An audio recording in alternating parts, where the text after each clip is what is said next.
ஏனுங்க உங்களுக்கு கல்யாணம் ஆயிடுச்சா? இல்லை சப்போஸ் ஏதாவது கல்யாணம் பண்ணுற மாதிரி ஐடியா இருக்குதா? இல்லை ஏதாவது கல்யாணம் பண்ணி வைக்கிற மாதிரி ஏதாவது ஐடியா இருக்குதா? உங்களுக்கு இருக்குதோ இல்லையா?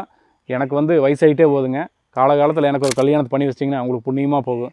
இதுக்காக தான் வந்துட்டு நான் ஒரு கல்யாண மண்டபத்தையே பிடிச்சிட்டு வந்திருக்கிறேன். எங்கேயும் நினைக்கிறீங்க? அது அப்புறம் சொல்கிறேன். இந்த கல்யாண மண்டபம் வந்து 85 சென்ட்டுங்க.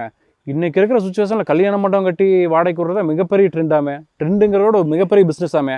அதாவது 6 மாதத்துக்கு முன்னாடி 3 மாதத்துக்கு முதலே புக்கே ஆகிடுது. ஏன்னா கல்யாண மண்டபம் வந்து அந்த டைமில் போய் புக்கே பண்ண முடியதில்லை. ஏன்னா அவ்வளோ வருமானம் வருது அதில். நான் வந்து ஒரு சூப்பரான கல்யாண மண்டபம் சொல்கிறேன் பார்த்துக்கோங்க. 85 சென்ட் நடு ஊருக்குள்ளே பஸ் ரோட்டு மேலேயே அமைச்சிருக்குது. இந்த மண்டபத்தில் வந்துங்க அட்டன் டைமில் 400 பேர் வரைக்கும் உள்ளே உட்காந்து அப்படியே ஃபங்க்ஷனை பார்க்கலாமாக்கு.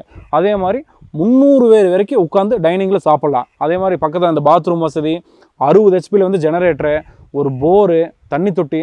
இது மட்டும் இல்லாமல் இந்த கல்யாண மண்டபத்துக்கு முன்னாடி ஒரு 50 கார் நிறுத்துறவர் வந்து பார்க்கிங் விட்டு கட்டியிருக்கிறாங்க. அப்புறம் வந்து பார்த்திங்கன்னா இந்த கல்யாண மண்டபத்தில் ஒரு 15 லாட்ஜ் கட்டிக்கிட்டு இருக்காங்க. இந்த லாட்ஜை வந்து கல்யாண மண்டபத்துக்கு யார் வராங்களோ அவங்களுக்கு மட்டும் வாடகைக்கு விட்றதுக்கு இல்லாமல் வெளியிலேருந்து யாராவது தங்குறதுக்கு கூட வந்து நீங்கள் யூஸ் பண்ணிக்கலாம். சரி ரைட்டு, ஒரு கல்யாண மண்டபத்தை வாங்கணும் அப்படின்னா அதில் எவ்வளோ வருமானம் வரும், என்ன மாதிரி எல்லாம் அதை யூஸ் பண்ணலாம், இந்த ப்ராப்பர்ட்டியில் வந்து எவ்வளோ வருமானம் வந்துட்டு இருக்குது, இதை வாங்கினா நீங்கள் எப்படி சம்பாதிக்கலாம், இதை பற்றி நீங்கள் மேலும் நிறைய டீட்டெயில்ஸ் தெரிஞ்சுக்கணும், இந்த மாதிரி இன்கம் வர ப்ராப்பர்ட்டியோட அப்டேட் ரெகுலராக தெரிஞ்சுக்கணும் அப்படின்னு நினச்சிங்கன்னா இன்கம் அப்படின்னு ஒரு கமெண்ட் பண்ணிட்டு வீடியோவில் இருக்க நம்பருக்கு கால் பண்ணுங்கள். இந்த மண்டபம் எங்கே இருக்குது, இதோட விலை எவ்வளவு, இது எந்த மாதிரிலாம் யூஸ் பண்ணலாங்கிறத எல்லாமே உங்களுக்கு சொல்லிடுறேங்க.